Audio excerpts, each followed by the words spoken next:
Friends, நம்ம பார்க்க போகிற தெலுங்கு திரைப்படம் லக்ஷ்மி கடாட்சம். இந்த படம் வந்து 1970 ஒரு இதே பேரில் ஒரு படம் வந்திருக்கு. அது வந்து என்டி ராமராவ் நடித்த படம். இது வந்து பார்த்திங்கன்னா சாய்குமார் நடித்த படம். இதை டைரக்ட் பண்ணது சூர்யா யக்குலரு.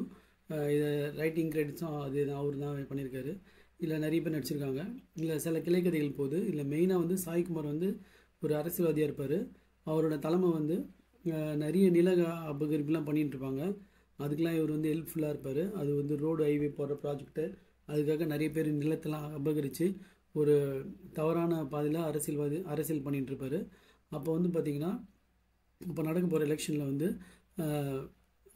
அந்த அவரோட தலைவர் ஜெயிக்கிறதுக்கு போட்டி போடுவார். ஆனால் அவர் வந்து ஒரு ரூபா நோட் போகும்போது கீழே வந்துடும். அது எடுக்கும்போது அவர் ஹார்ட் அட்டாக் வந்து இறந்துருவார். அப்போ வந்து அவங்க பையனை வந்து நீ எம்எல்ஏ ஆக்கணும் அப்படின்னு சொல்லுவார், அரசியல்வாதி ஆக்கணுன்னுவார். சாய்குமாருக்கு இது பிடிக்காது. சில தந்திர வேலைகள்லாம் பண்ணுவார். அப்போ இவர் எலெக்ஷன் நிற்க போகும்போது அம்மனே வந்துடுவாங்க. அந்த லக்ஷ்மி அம்மனே வந்து இவருக்கு துணை புரிவாங்க. ஆனால் அப்புறம் பார்த்தா இவர் கடவுளை ஏமாத்துகிற மாதிரி பண்ணுவார்.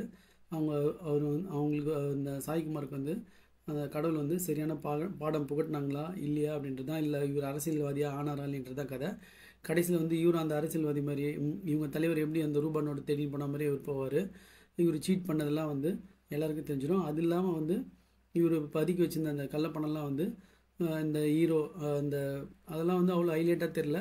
அவங்களுக்கு வந்து பணம் சேர்ந்துதா இல்லையான்றது தான் படத்தோட கிளைமேக்ஸு.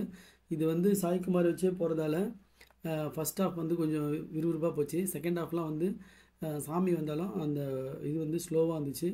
நம்ம தமிழ் படத்துலேயும் தெலுங்கு படத்துலேயும் தான் அம்மன் கூட பேசுறது, அம்மனுக்கு சாப்பாடு ஊட்டுறது, அது மாதிரி சீன்லாம் வரும். அதில் இதுவும் விதிவிலக்கு இல்லை.